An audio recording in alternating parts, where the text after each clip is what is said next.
हमारे साथ इस समय बातचीत करने के लिए जुड़ चुके हैं डेमोक्रेटिक प्रोग्रेसिव आजाद पार्टी के अध्यक्ष और जम्मू कश्मीर के पूर्व मुख्यमंत्री गुलाम नबी आजाद। आजाद साहब, सबसे पहले आज तक से बातचीत करने के लिए बहुत बहुत धन्यवाद। बहुत बहुत शुक्रिया। आजाद साहब, जिस प्रकार से इस समय राजनीतिक घटनाक्रम चल रहा है, खासतौर पर बिहार में नीतीश कुमार जो है उन्होंने एक बार फिर से पलटी मार दी है। अब वो एनडीए में वापस आ चुके हैं, नई सरकार बन गई है, एक बार फिर से वो 9वीं बार उन्होंने शपथ ली है मुख्यमंत्री की। क्या कहेंगे आप?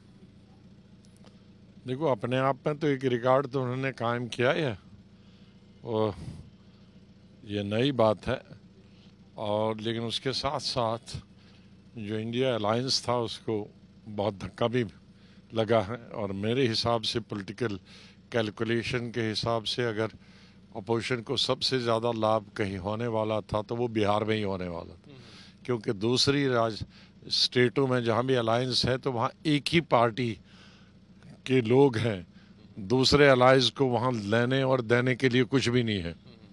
चाहे आप तमिलनाडु है तो जो कुछ भी है डीएमके के पास ही है, आप बंगाल जाएं जो कुछ भी है तो ममता के पास ही है। दूसरी पार्टीज उसको ऐड नहीं कर सकती हैं, कम नहीं कर सकती।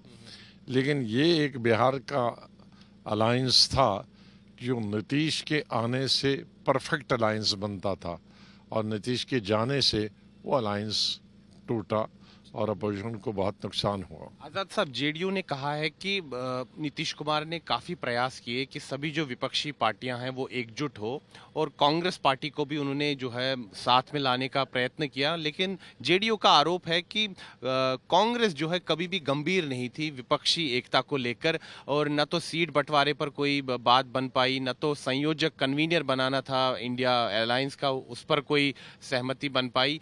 और कहीं ना कहीं जेडीयू ने आरोप लगाया है कि कांग्रेस पार्टी जो है वो गंभीर नहीं है। क्या कहेंगे आप? अब मुझे ये नहीं मालूम, लेकिन इतना ज़रूर है कि इसमें तमाम पॉलिटिकल के टॉप लीडर्स उनको फैसला करना चाहिए था। आप तीसरे चौथे नंबर पे लीडरों को छोड़ेंगे, उनको फिर ऊपर से ही पूछना है, हर कदम पे पूछ के आते हैं। जिनको पूछने की ज़रूरत नहीं, जो खुद निर्णय ले सकते थे, वो इसमें मैंने कभी इन्वॉल्व किसी पॉलिटिकल पार्टी का लीडर देखा नहीं। वो कमी तो रही इसमें। तो क्या समझते हैं आप, राहुल गांधी जिम्मेदार है कि? मैं ये नहीं कह सकता कौन जिम्मेदार है, लेकिन यह है कि अपोजिशन जो दिख रही थी यूनिटी, वो अब आहिस्ता आहिस्ता देखा जा रहा है कि बिखर रही है। पश्चिम बंगाल में तो ममता बनर्जी ने साफ तौर पर कहा है कि वो अकेले लोकसभा चुनाव लड़ेंगी। आम आदमी पार्टी ने कहा है कि पंजाब में वो अकेले लड़ेंगी। तो फिर गठबंधन कहाँ पहुंचा? तीन लोग तो यही हैं। गठबंधन तो बिखर गया। नहीं, बड़े लोग तो तीन यही हैं जिनके पास गवर्नमेंट है, एक आध और बच जाता। चलो, तो आप क्या समझते हैं, अब जो लोकसभा चुनाव हैं होने वाले हैं, बहुत बड़ी जंग है 2024 की, अब बीजेपी को खुला मैदान मिल गया? अब वो जाने, ये जिन्होंने खुला मैदान दे दिया वो जिम्मेदार है। कांग्रेस पार्टी के चांसेस के बारे में आप क्या कहेंगे इन चुनाव में? खुदा रहम करे उनको। हाँ, बस। अच्छा, जम्मू कश्मीर के विषय में, चूंकि यहाँ पर भी लोकसभा के चुनाव होने हैं, जम्मू कश्मीर में 5 लोकसभा सीटें हैं, लद्दाख में 1 सीट है, क्या डेमोक्रेटिक प्रोग्रेसिव आजाद पार्टी इन चुनावों में लड़ेगी? जम्मू कश्मीर में तो जरूर लड़ेगी, लद्दाख का नहीं कह सकता। आप खुद लड़ेंगे चुनाव? नहीं, मैं अपनी पार्टी की बात कर रहा हूँ। आप खुद लड़ेंगे? मैंने डिसाइड नहीं किया। अच्छा, अभी निर्णय नहीं लिया, but you are not ruling out? हो भी सकता है, हो भी नहीं सकता। क्यों? अगर आप चुनाव लड़ेंगे, किस सीट से लड़ने का आपका मन? नहीं, वो अभी हो भी नहीं सकता, क्योंकि मुझे कैंपेन भी तो करना।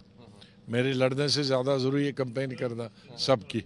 तो आप क्या चाहते हैं कि पहले जम्मू कश्मीर को राज्य का दर्जा वापस मिले और उसके बाद विधानसभा के चुनाव हो? अब वो हमारी पहले पार्लियामेंट के अंदर भी वही मांग थी, लेकिन वो सरकार ने रिजेक्ट की थी। उन्होंने कहा पहले इलेक्शन लड़ेंगे फिर स्टेट देंगे। तो आजाद साहब, ये जो आया राम गया राम की राजनीति फिर से देश में शुरू हो गई, इस पर आप क्या कहेंगे?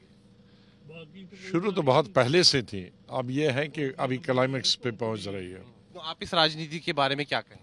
अब राजनीतिक नेताओं को खुद लेने और देने और जाने वालों को उनको समझना चाहिए। आखिरी सवाल, ईडी के छापे पड़े हैं हेमंत सोरेन पर, उस पर क्या कहेंगे? मैंने अभी देखा नहीं, मालूम नहीं। बातचीत के लिए धन्यवाद।